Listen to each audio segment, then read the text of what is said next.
makes sense. It says webinar is now streaming live on. Oh, now it says it is live. So maybe we are now. Anyway. Yeah. Are you like muted?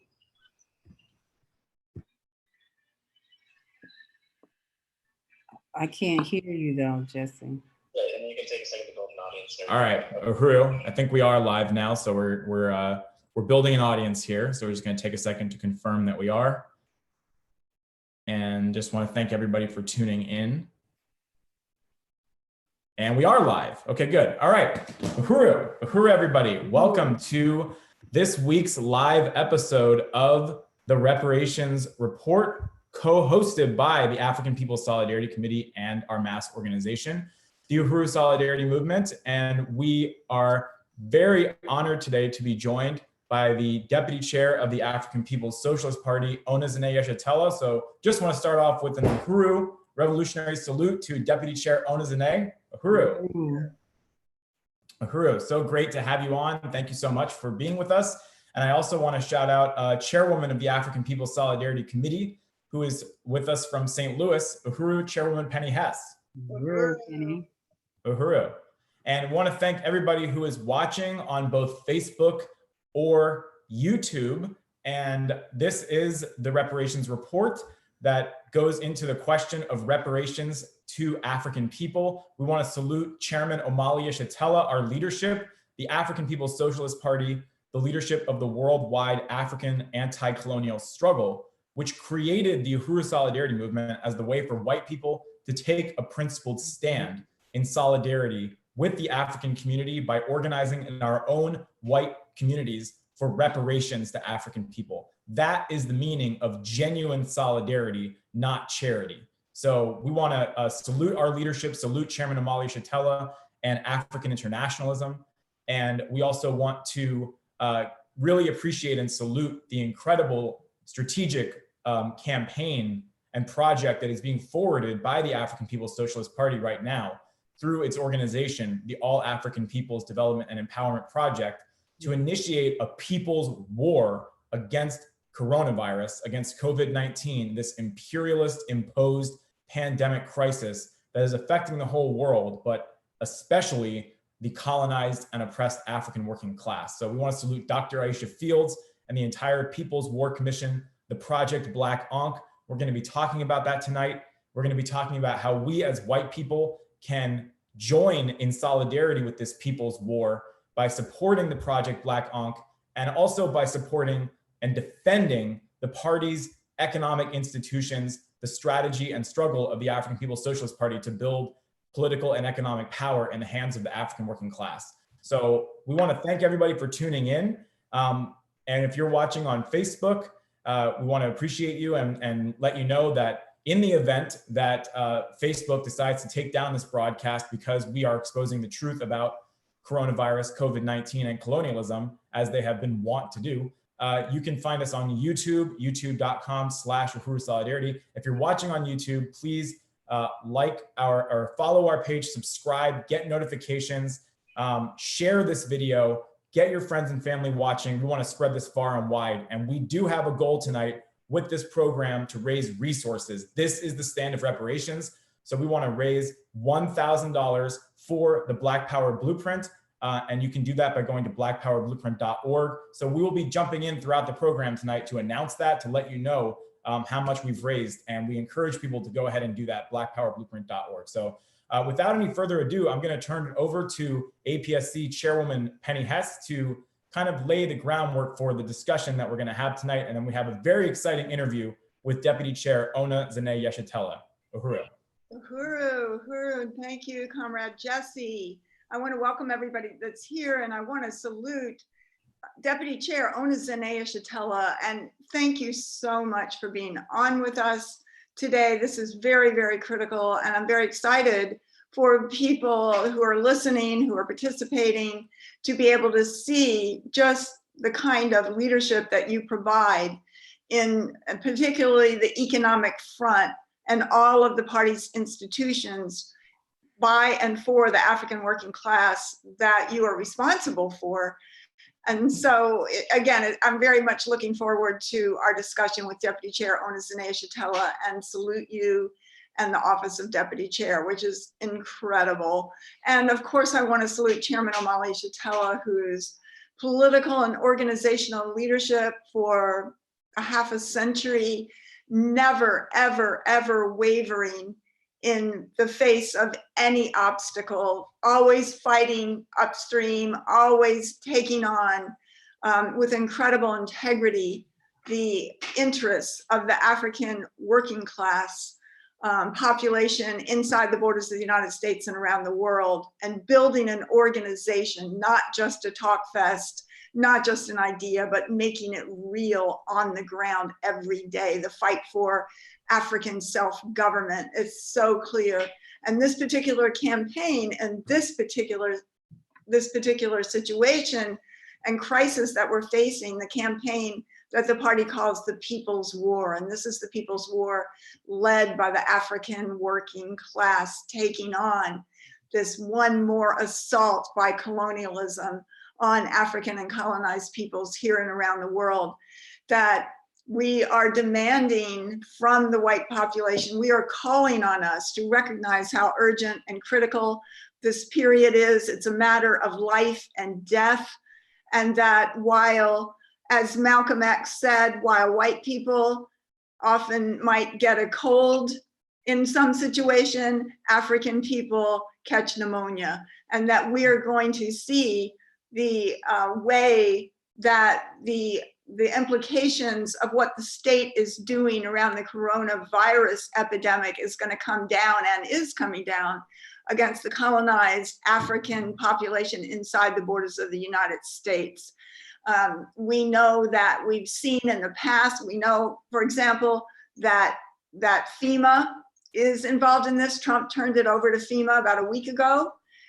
We know that the National Guard has been called up in 30 cities, at least, that are states that I'm aware of, and that every time we see the National Guard and FEMA, we see what they do to African people. We remember the images of Hurricane Katrina with African people stuck on rooftops or carrying their elderly or their children through putrid water with that was contaminated with disease in New Orleans. And we saw that 2,000 African people were gunned down under that and killed in other kinds of ways that were completely preventable. That and so many other examples, we can expect what's going to happen.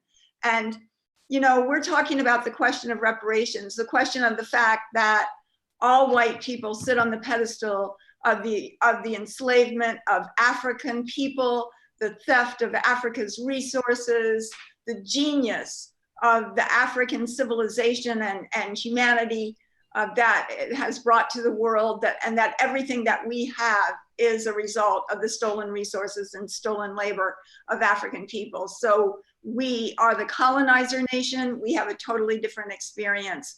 We saw some other groups try to take our slogan that we've used for probably 30 years, that we call for solidarity, not charity. This is something that they've taken over and tried to make it into something that actually equates the condition of the colonizer and the colonized.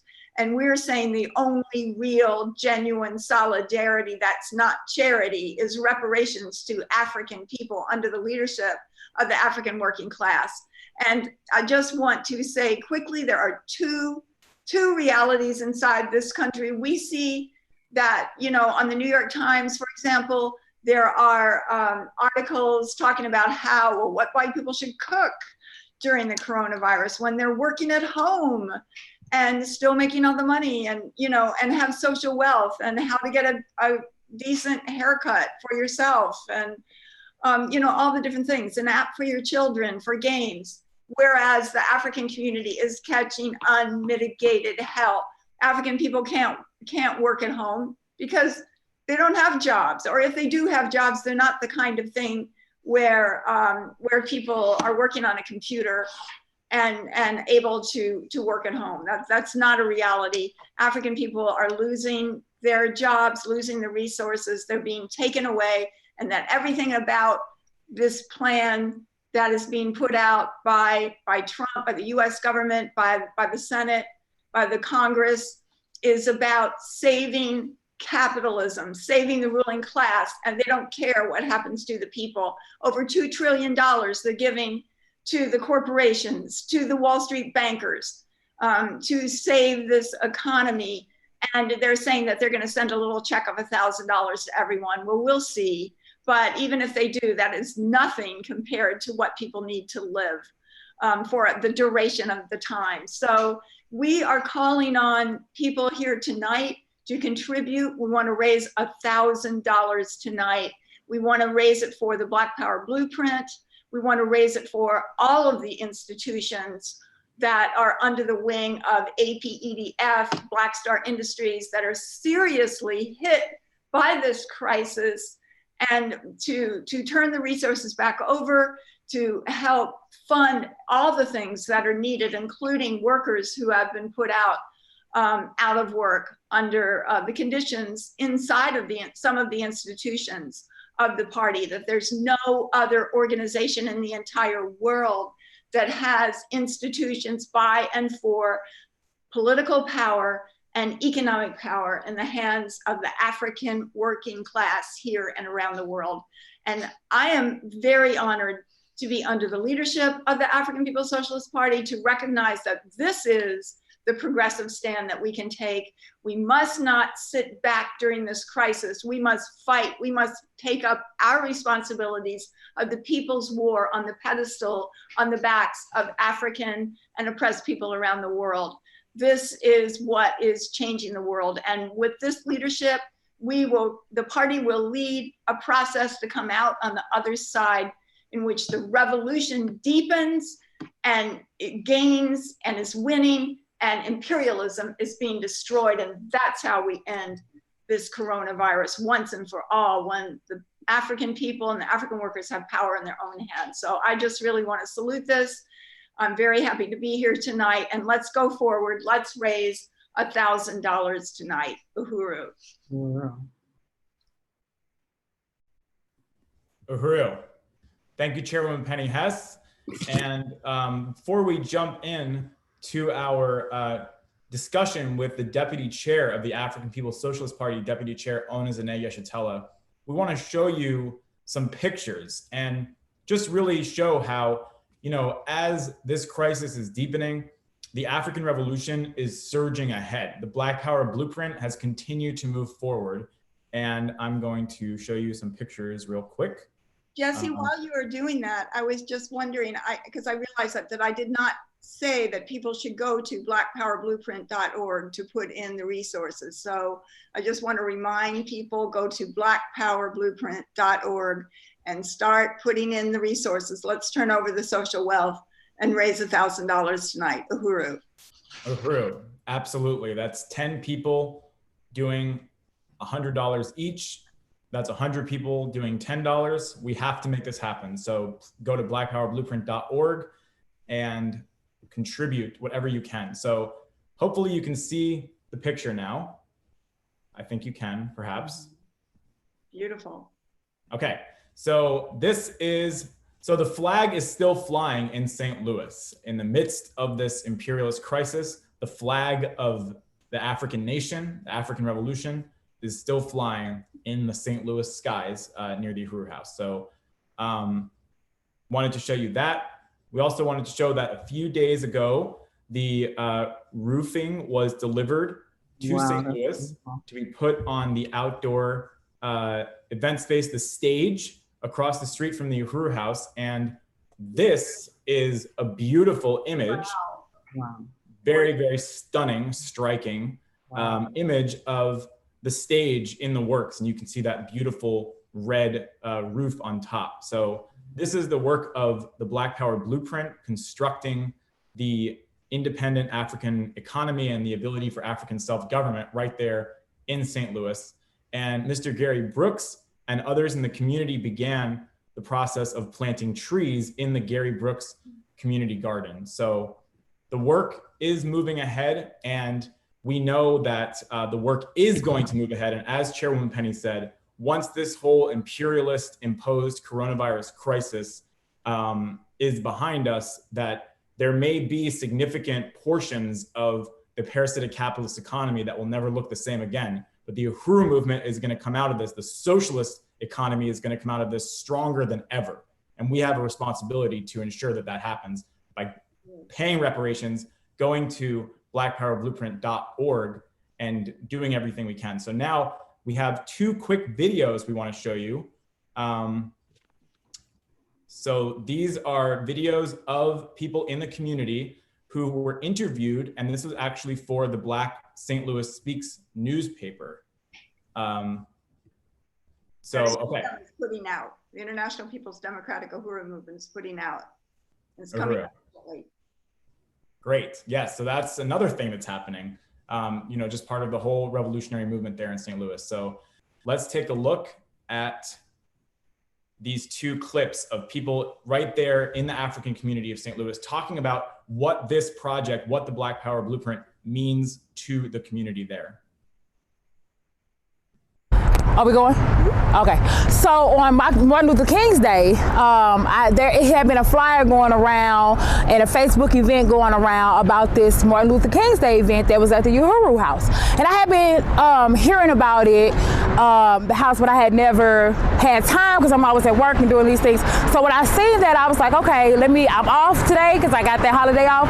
And so I went to the Uhuru House for that day, for Martin Luther King's Day. And the chairman was speaking that day, and the energy that was there, and the what they was focusing on, and just the information, just like it got me locked and loaded right then, and just the movement and what they was doing with the community and where they were located at. That really touched me. So that's how I became acquainted with the Uhuru House.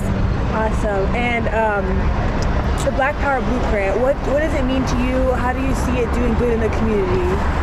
Okay, so it definitely takes our community to be able to make effective change in our community. So what they're focusing on is like building not only political power, but economical power. And that in itself is a movement right there. So just having some people that has knowledge about our history, where we been and where we could possibly go, like that's powerful. And the fact that they buy it up the block, they're showing people in the neighborhood that you can have more, right? So yeah, it's definitely a movement. It's definitely can go to astronomical lengths. So yeah, that's it. Uhuru, very powerful. And now let's take another look at another testimonial from the community.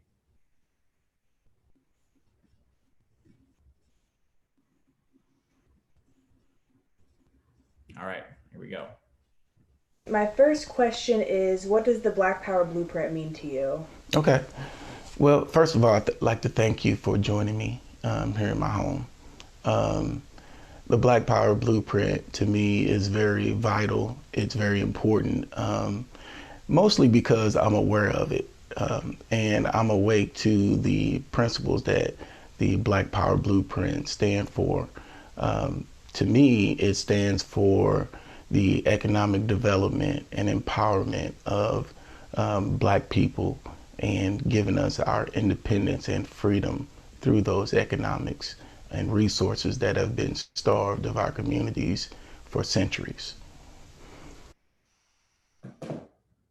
Uhuru. Okay, so that was really powerful. And now let's turn to the architect of the Black Power Blueprint and the revolutionary leader who heads up all of the economic fronts of the African People's Socialist Party. It's a great honor to be joined by Deputy Chair Onezene Yeshitela. Uhuru. Uhuru, comrades, thank you for having me.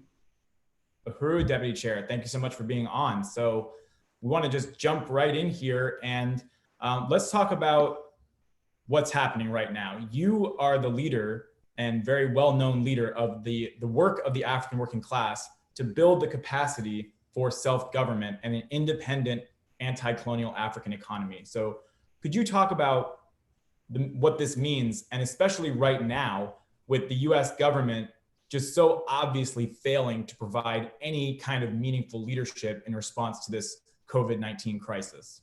Uhuru, yes, Jesse, thank you. Well, it means we can be free of the brutal capitalist system that shoves, thousands of billions of dollars for the ruling class while African workers and the general population in the United States are in a state of panic. And we do not have the benefit of a government that is, really dedicated, to the interests of our people. It also means the end of foreign rule, that Africans will be able to defend and define our own problems and fight to solve them on our own. It also means that the resources of Africa and all our labor will be used to satisfy our needs, including the creation of real healthcare system, a system that really recognize that the value that the workers create. Because right now, you look at Trump and all the billions of dollars that he's shoving out to the corporations, but it's the workers, it's the truckers, it's the first line people that are really who are taken care of and who are at risk of getting the coronavirus. So we really want to emphasize that. In addition to being able to feed, clothe, and house ourselves, and the independent African economy that we want to create that will be able to provide our own health care for our people who are always victims of a variety of diseases that are really actually curable, such as sickle cell anemia. It's curable, but they are not going to cure it because of it's a blight disease. So yeah, we just want to really, move to where African people can be self-reliant and self-sufficient. Uhuru. Uhuru. Looks like Chairwoman Penny is about to say something. Go ahead. This is Penny. Thank you, Deputy Chair, for that amazing and powerful response, and how exciting for power and self-government and how the party is creating this dual and contending power. I just wanted to announce that we do have $100 in from Nina Guevara. All right. We're Nina. I believe, well, this says San Francisco, which I know is on lockdown right now. And I want to salute Comrade Nina because Nina put in $100 a couple of days ago as well. So we were going to acknowledge you anyway. And, just really want to salute you for an incredible stand of reparations to African people. Also, I want to say from African People Solidarity Committee, we want to put in $100 tonight as well. So we have $200 and we only have $800 to go. So let's Uhuru, Chairwoman Penny. do this. Uhuru. Uhuru, I just want to say too that, that the chairman and I wants to put in $100 as well. Wow. Uhuru. This is very serious right now. We have to, all our resources have to go to putting back into the movement, into our people. So we want to also donate $100 as well. Uhuru. And I'm calling on all my comrades out there who can match the $100. I know you're out there listening and looking, so we're asking you to step up to the plate and let's make this happen. Let's raise this $1,000 or more tonight. Uhuru, let's do it. We're going to do it. We only need 700 more now. Let's do this. Defend the institutions of the African People's Socialist Party, the Uhuru Movement, APDF, Black Star Industries. There is nothing else like African workers' self-government than these institutions. There's nothing else like it in the entire world. Uhuru. Uhuru. Wow. All right. Well, hey, the bar has been raised, so I'm gonna go ahead. I'm gonna do it. I'm gonna put in $100 as well. It's 1,000. All right. So we're at 400. So putting in 100 is the thing to do tonight. That's what's right. trending. That's right. Absolutely. Uhuru. All right, so we expect to be announcing more of those $100 donations in the next few minutes. But before we do, let's go to another question with our very special guest, Deputy Chair Onizine Shatella. And this is a really serious question. We want to talk about the impact that this crisis, this COVID-19 outbreak is having on the party's magnificent economic institutions. And what can people do to ensure that these institutions will not only survive this crisis, but continue to grow? I want to say that it's having a tremendous effect on all of our institutions. We have institutions in Philadelphia, St. Louis, Oakland, California, and St. Petersburg, Florida. And just to start with the furniture stores in Philadelphia, I mean, we had to completely close the store down. We have customers still calling us, asking us to, because everybody's home now, you know, because of the mandate that has been put out that, you know, people stay inside and work from home. So they're actually calling our stores thinking that we're open and that we can pick up furniture and drop off furniture. But no, we're not risking, you know, this disease to our staff and our employees. So right now we're closed down completely, which means that we have no resources coming in to the store and in Philadelphia, and we're closed down completely in Oakland, California, in the furniture store there. We also have the marketplaces that in St. Petersburg, Florida, in Oakland, and in Philly. Our health festival was scheduled for April 25th. We won't be able to do that market, that health market on the 25th. We're looking at June to forward that process. And all the people that we have over 120 vendors that participate in Philadelphia at the Clark Park Market, and we won't be having that. So their families are impacted by the closure of this this event as well as in St. Louis. We were going to be kicking off the One Africa, One Nation Marketplace in May, on May 2nd in St. Louis. We were also having a health fair in Oakland, California on April 25th as well. None of those events will happen. That means that people who depend on us to provide resources for their family income will be impacted gravely on this. And also our Uhuru Foods and Pies, you know, we have booths set up at different markets. Those booths are not set up now. So all the resources from the markets that we do producing the pies and our comfort food that people so enjoy having is impacted on that as well. And also we have Aquaba Hall, which is a rental place, affordable rental venue that we, where people in the community can come have their birthday parties, anniversaries. We just had a wedding on Thursday. They had scheduled this wedding a year ago, and we were closing down Aquaba Hall, and they really begged us to, so they could have their wedding. Because if people know, in Florida, there could be 50 people gathered at one time. In other places it's 10, but in Florida it's 50. So she weeded down her wedding to at least 35 people, and we blocked off, you know, different areas in our community center for them to have their wedding. It was a beautiful wedding. So we were booked until the end of May, the 1st of June, with rentals for Aquaba Hall in St. Petersburg. And we had to either move the date, or we had to refund those resources to people. So our institutions have been greatly impacted for this colonial virus that they have put out in the world.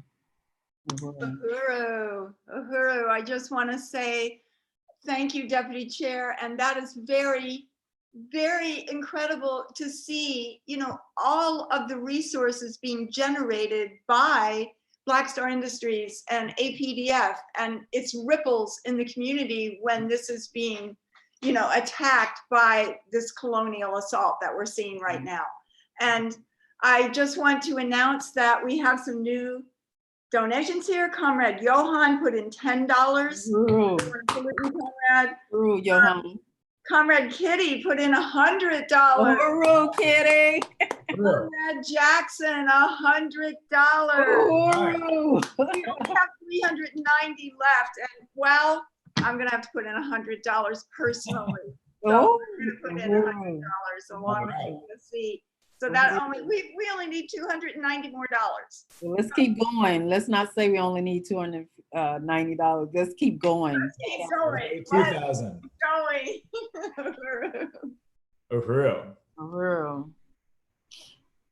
Uhuru. That is so powerful. Just want to appreciate the summation from Deputy Chair and the urgency, really conveying the urgency of why now more than ever, we have to take a stand for reparations. We have to contribute to this project now more than ever. So we know that the US government is going to do everything they can to bail out the wealthy, but they're not going to do anything for the people, especially African people, like so many who work in the Uhuru Movement's institutions. So that brings us to our next question, Deputy Chair, and I know you touched on this already a little bit, but could you talk a little bit more about the situation that African workers are facing right now, including those who have had employment within the party's various economic institutions? Yeah, it's been greatly impacted. We have, we have some of the best workers in the world. We employ African workers, of course, indigenous and Mexican workers, and their families are greatly impacted because as a small business and a nonprofit, we don't get any grants or government assistance for our businesses. Everything is depending on the masses of the people. So our institutions are nothing without the masses. So we have to really look at how we're going to be raising money. We're going to be calling on people we're going to be calling on our donors, our supporters, and people who have purchased furniture from our stores or any kind of things from our institutions to really dig deep now to really help us, provide, a salary for our workers who have been shut down completely.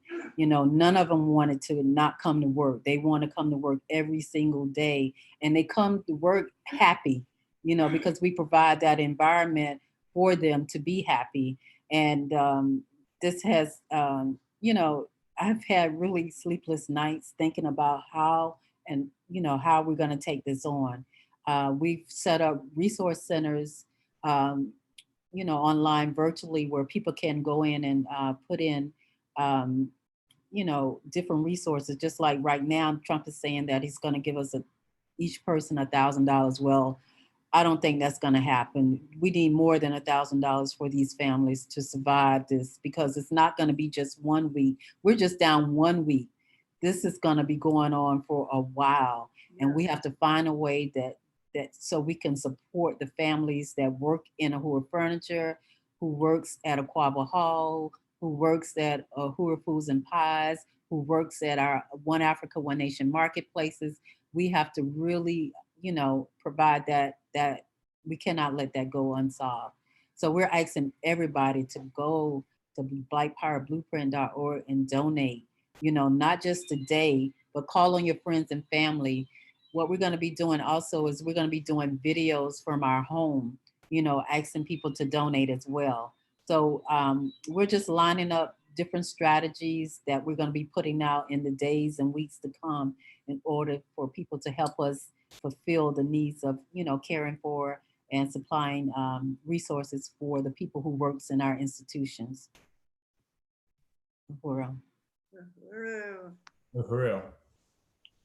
So, and I want to also say that, we don't even talk about people that are in prison, what effect that's having on them. We have workers that are part of our institutions that work inside of the institution that have been incarcerated. And, I just really want to share one letter that I received from Kevin O'Farrell, who is now working at the furniture store in Oakland. He's been working there since 2018. He's been there for 2 years now. And this is a letter that Kevin wrote to me when he became an employee. Here's Kevin, yes. And I want to say that too, that our furniture stores are top of the line. We've, if you can see here, we've won Best of the Bay for 8 years in a row in Oakland. I mean, that is unheard of. People love our institutions and they support our institutions. That's why we are able to be open 30 years now in Oakland and 25 years in Philadelphia, because they are institutions that are loved by the masses of the people. and they support them. And we're asking for your support now. But I just want to read, first I want to just share a couple of statistics that I found around the mass incarceration of African people. It says 1 in 3 African men and 1 in 18 African women can expect to go to prison in our lifetime. African people compose 13% of the US population, but 40% of the US prison population. In California, where Kevin is, 4,378 per every 100 African men in the state are incarcerated versus 488 of every 100,000 white men. Over a 5-year period in the late 1990s, the incarceration rate of African women in the US increased by 828%. Today, an African woman is 6 times more likely than a white woman to be in prison. A number of states have bans on people with certain convictions working in domestic healthcare services, in the healthcare services industry. Ever since 9/11, it used to be that, on your application for employment, they had, if you were convicted of a felony, in the last 7 years, please check. But since 9/11 happened, it's like, if you ever been convicted of a felony, that then they want to know that so they can stop you from getting a job. It's like double jeopardy. You go in, you do your time, and then you get out, and you still paying the price of the crime that was committed. That's not fair. So we at the Uhuru Movement believe that we want to hire African incarcerated men and women, and we've come up with a program called the African Independence Workforce Program that we're going to be initiating through Uhuru Foods and Pies and all of our economic institutions. And that program is in the works. And we have a Uhuru G Code, that a building that we just purchased in St. Louis a couple of years ago, that's going to serve as the foundation of that workforce program, where we're going to be teaching people how to cook and how to be their own bosses, and teaching them how to survive in the world on their own by owning their own businesses. So I'm really, really excited about that program that we're going to be initiating. But I just really want to just, I don't know if we have time, Jesse, if I can read the letter that came from Kevin. Absolutely, yeah. Okay, he said, "Dear Deputy Chair, I just want to thank you and the Uhuru Movement organization for all the sincere hard work being done to help stop the oppression of people of color. Your furniture store and collectible store in Oakland is being managed by Stephanie Mittler in such a professional and caring way. We employees here thank you for choosing her leadership to run this section of the APDF movement. Stephanie, Janine, and Mark are very committed to APDF and its causes. I am a 55-year-old ex-con who has over 30 years in the California prison system. My last stint in prison, I was sentenced to 26 years to life in prison for possession of a $10 piece of rock cocaine in my pocket. It was to be my so-called third strike, and California has this 3 strikes and you're outlaw, which means that any convicted third felony automatically gives you 25 years to life in prison, even if it's a non-violent, non-serious felon. The law has since been changed. Now the third strike felony has to be violent, serious in order to apply the 3 strike law. I did 18 years in prison before the law was changed. Before that, 18 years, I did 6 years for armed robbery. Before that, 6 years, I did 3 years for burglary. Before that, 3 years, I did another 3 years for more robberies. So that's a total of 30 years altogether in this system. I've been out of prison 5 years now, off probation and parole. I've had 7 children, but my oldest son was stabbed and killed at the age of 20 by my 16-year-old pregnant daughter, right in front of my ex-wife and other kids while I was serving that 25-year to life sentence. That happened 16 years ago. My daughter was given self-defense and was released. When I got out of prison, all my kids were grown except for one. Out of all the 7 kids, only 4 of them are biologically mine, but I count them all as mine, and they all count me as their dad. I have 6 different jobs since I've been out of prison, these 5 years, and and I've had problems adjusting to society and still do at times to the point of tears. But this job at Uhuru Furniture and Collectible is the place for me. I totally agree with the cause and hope to contribute in some kind of way or another. I started 2 different crip gangs in Southern California that I'm so sorry for doing. While I was serving that last prison stint, I wrote a book about the Crips and the Bloods becoming Christians. I am still trying to get it published, which I believe will happen soon, somehow, some way. I could go on and on about the tragedies I've been through, as I'm sure a lot of us have as well. I really just want to thank you and Uhuru for standing up for us. Sincerely, Kevin O'Fallon. Wow. So that's what we're dealing with, when we come to the prison system, and we want to win this. And he is one of the people that we were talking about that has to have a salary. He cannot go without, feeding his family, without housing his family. Rent is due. Everything is due right now, and we're on a lockdown. This is crazy. Uhuru. Uhuru, Deputy Chair, I just really want to thank you for that powerful, powerful presentation that you just made. First of all, with the statistics that you put out, the conditions, the real lives of the African working class, and then to see the human face of one of the workers, Kevin O'Farrell. And that is so moving. And to see the impact of Black Star Industries, APEDF, the Black Power Blueprint, it is changing the world. And it's not just a talk fest. It's not just a protest. It is actually changing the material conditions of African people all over the world. And that was very, very powerful to see. I want to thank some new donors here.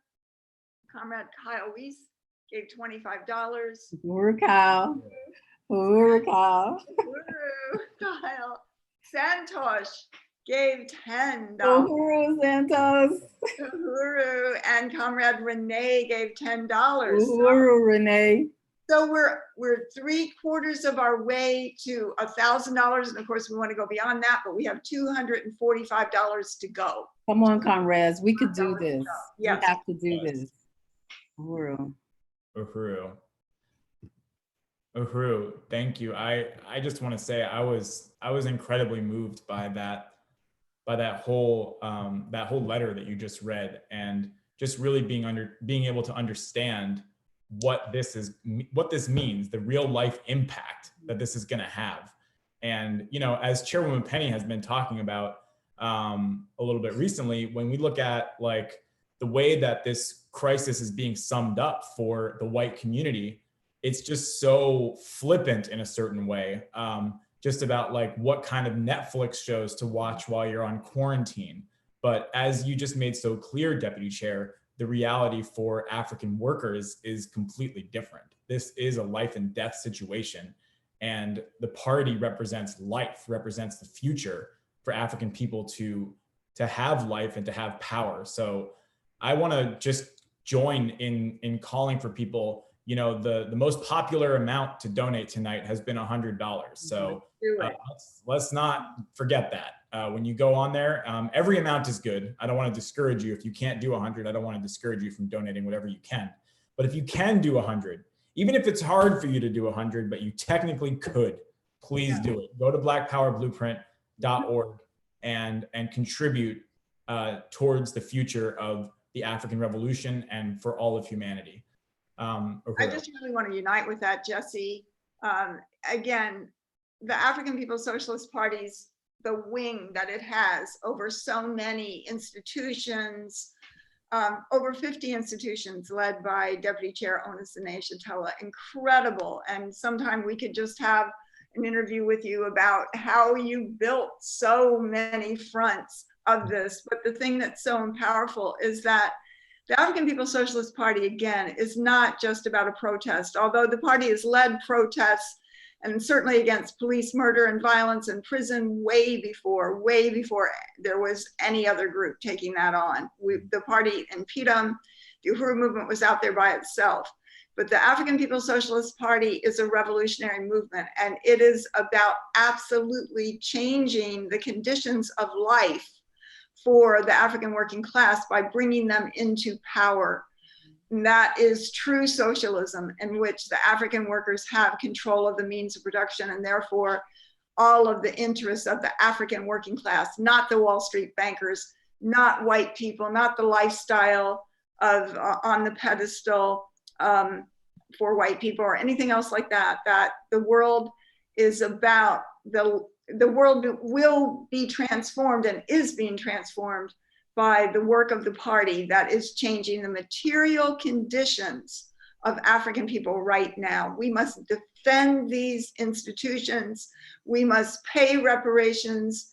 We must do everything that we can to just carry out our responsibility to do everything that we can to make sure that every front of the African revolution goes forward and that the resources are turned back over to those from whom it was stolen. Uhuru. Yeah, and I just want to say too that, you know, when we look at the Uhuru houses, where they're located, every single one of them is located, you know, in the north side of St. Louis, where the most impoverished people, you know, African people are. But we want to put the best down where we can, where the people can really say, you know, that we really want to make a difference. In Oakland, I think we're located in East Oakland, you know, in St. Petersburg, where they have gentrified, you know, the South Side, you know, before they did that, you know, where the Uhuru House is located now is on the South Side of St. Petersburg, and it was an impoverished community.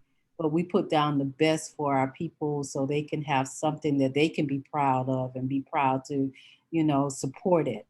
So, you know, like I said, we're nothing without the masses of African people. So we want, and our customers and our donors. So we want people to donate. Go to blackpowerblueprint.org and make your donation to these anti-colonial institutions that the party has created.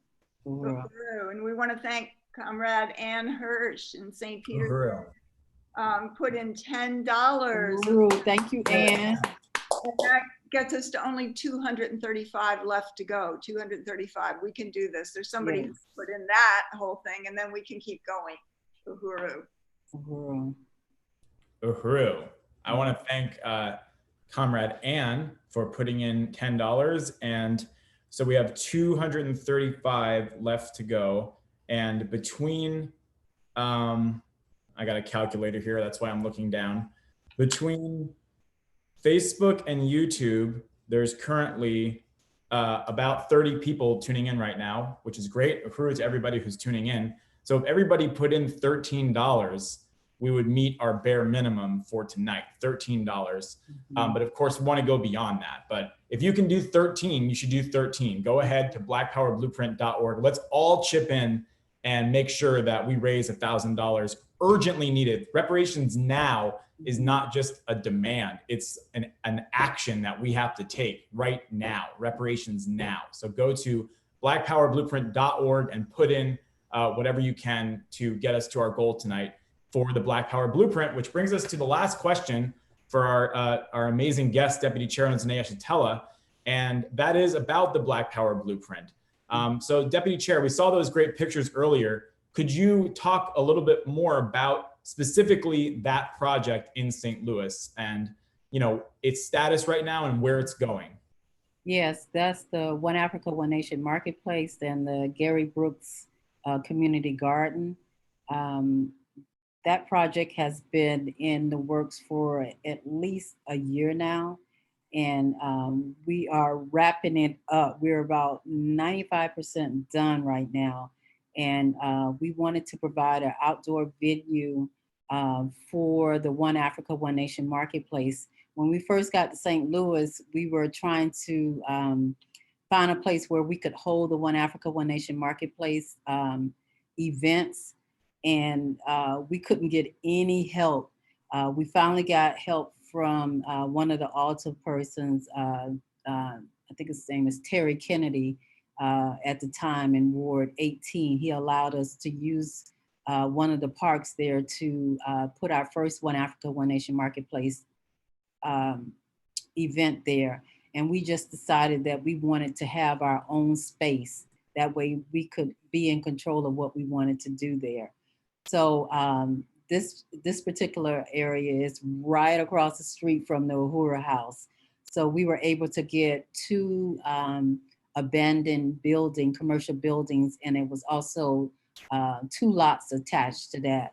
So we went through the LRA process and we were awarded those buildings. We raised money to tear those buildings down, and we began the process of building the One Africa, One Nation Marketplace. As you can see, we have a beautiful outdoor stage that is, from the pictures, they look gorgeous, but when you really see it in person and up close, it is so spectacular, so beautiful. Just like I said, everything that we do it first class for the African community, and it will continue to be there. And Mr. Gary Brooks, who we named the garden after, lives right next door to the to this venue, and he has played a tremendous role in helping us, even with the Uhuru House, when we were looking for contractors and different things. He allowed me to come to his home and, you know, use the restroom because we had no lights, we had no running water, we had no bathrooms when we were building the Uhuru House, and he played a significant role in helping make that happen. And we wanted to do something extra special for him because he has been in that community for 30 plus years. And he really cares about the community, and he's really good at gardening. So we wanted to name that. At first, he probably thought we were lying, you know, about that we were going to name it after him. But after the whole billboard went up saying that coming soon, the One Africa, One Nation Marketplace and the Gary Brooks Community Garden, he just jumped right in. And like he said, he wants it to be a destination, and that's what we want it to be as well. So yes, that particular location is 95% done, and we're looking forward to having the One Africa, One Nation Marketplace there in June, I think. I think we moved it up to June 2nd.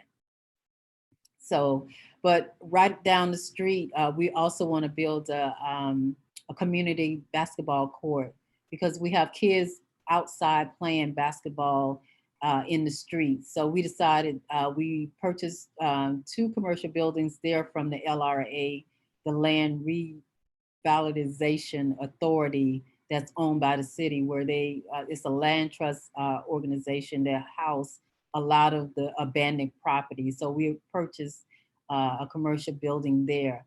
So we have demolished that building, and we're gonna be putting a community basketball court there for the kids in the neighborhood. So we're really, really excited about that as well. And right next to the basketball court is a 4-plex where we'll be housing men and women who come out of the colonial prison system.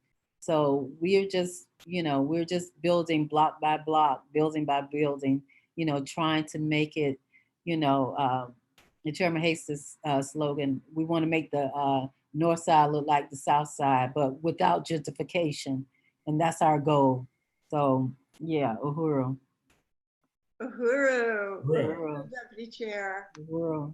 I really appreciate just hearing this. I just want to say, first of all, that it is such an honor for us to have you on with us tonight, because there's so little time that we ever have to talk to you about what you actually do and what the institutions of the party actually does and the impact in the world. And we don't do that enough.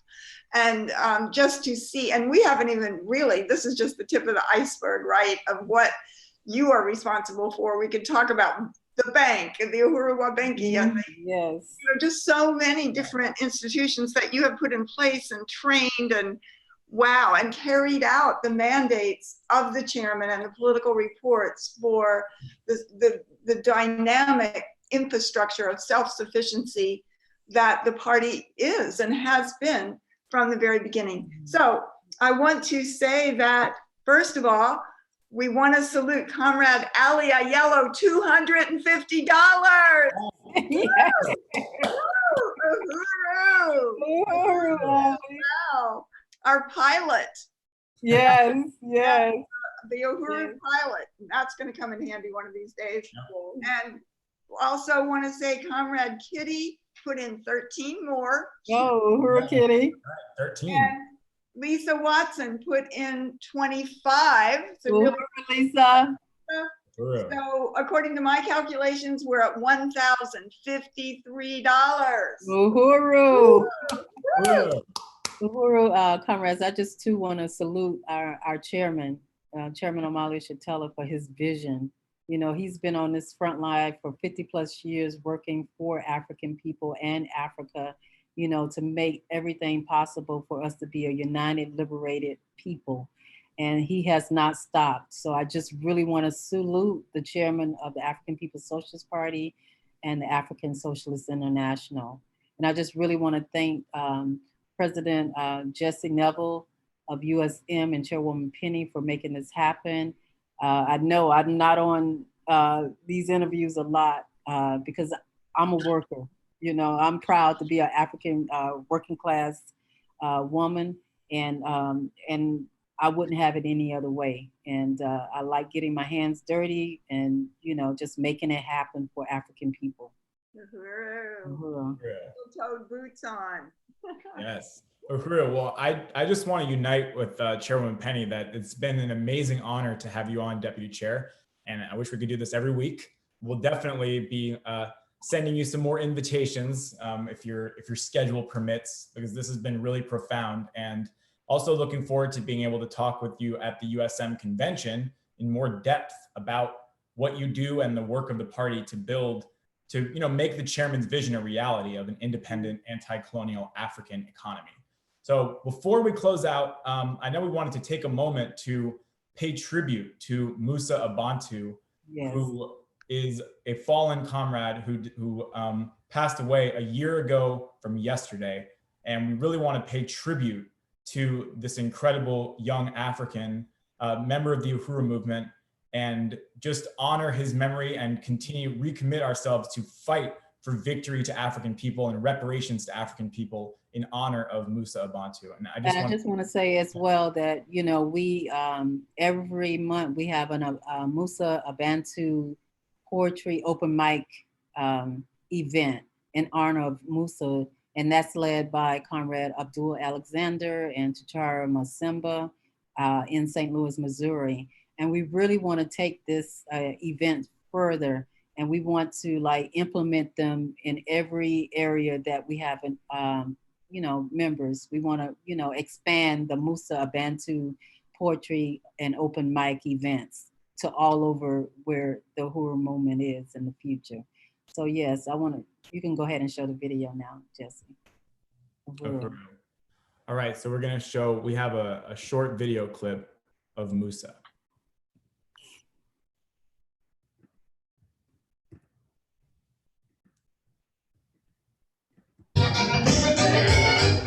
Love will make you do wrong,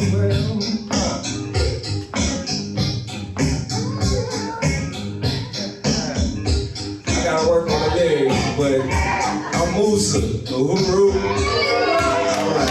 And before I get up out of here, you know, I just want to shout out to reiterate what Bayi said. You know, I do work for the Black Power Blueprint, which is a program of APEDF, the African People's Education and Defense Fund.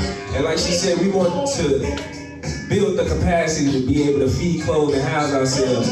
So tomorrow, if you can't make it to the Sunday rally, a little bit beforehand at 2:30 to 3:30, we're gonna have an outreach meeting. And this session that we're doing in this corner, this is outreach. You know, we out with the people. We want to, you know, be in every space possible. So, you know, come see me, and if possible, be there tomorrow, 2:30 to 3:30, 4101 West Florissant at the Uhuru House. Uhuru? Uhuru. Wow. Wow. Uhuru. Wow. 19 years old. Yes, yes.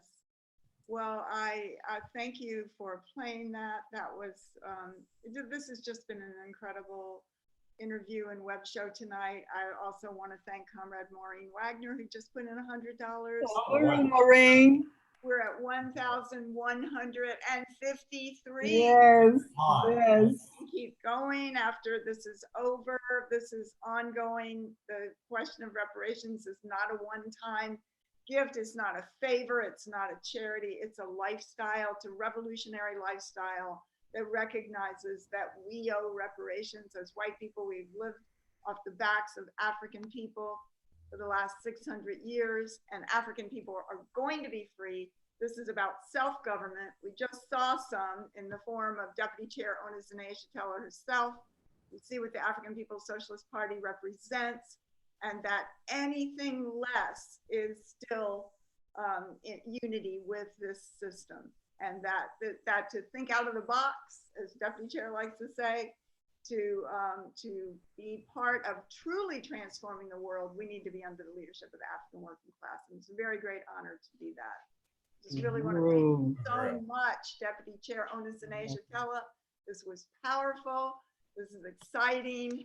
And, you know, we just say unity through reparations. Uhuru. Uhuru.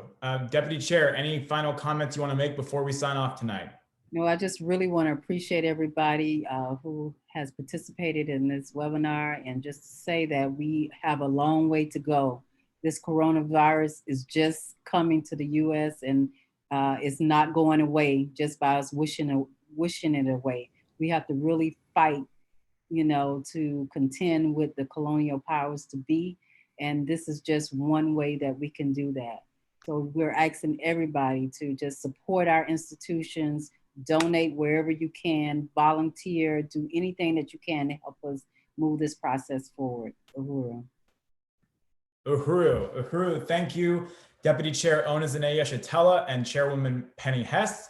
And this has been another live episode of the Reparations Report here on the Uhuru Solidarity Movement Facebook and YouTube channels. If you don't already like our Facebook page, please go ahead and do so. If you don't already subscribe to our YouTube channel, please go ahead and do so and click to get notifications. We will be doing these Reparations Report live broadcasts every Saturday at 5 p.m. Eastern Standard Time, 4 p.m. Central. And I also want to announce and encourage everyone to register, if you have not already, register for the Reparations Uprising Uhuru Solidarity Movement National Convention, which will now be held online using Zoom online conferencing. So you can register at uhurusolidarity.org. So thank you so much, everybody who contributed to the fundraising of $1,153. And we don't have to stop there. So keep going to blackpowerblueprint.org and contributing towards unity through reparations. And I just want to say one more thing. Tuesday night, to Charwa, who's the Economic Development Coordinator of the Black Power Blueprint under Deputy Chair's office, will be on for the monthly Black Power Blueprint web event, interviewing Dr. Aisha Fields, who is coordinating the Black Onc and the party's People's War response to the coronavirus. And it's going to be very, very exciting to hear her. So please tune in on Black Power Blueprint Facebook page or YouTube channel on Tuesday night, 6 p.m. Central Time. Uhuru. Uhuru. Uhuru. All right. Let me double, triple check that we are no longer live.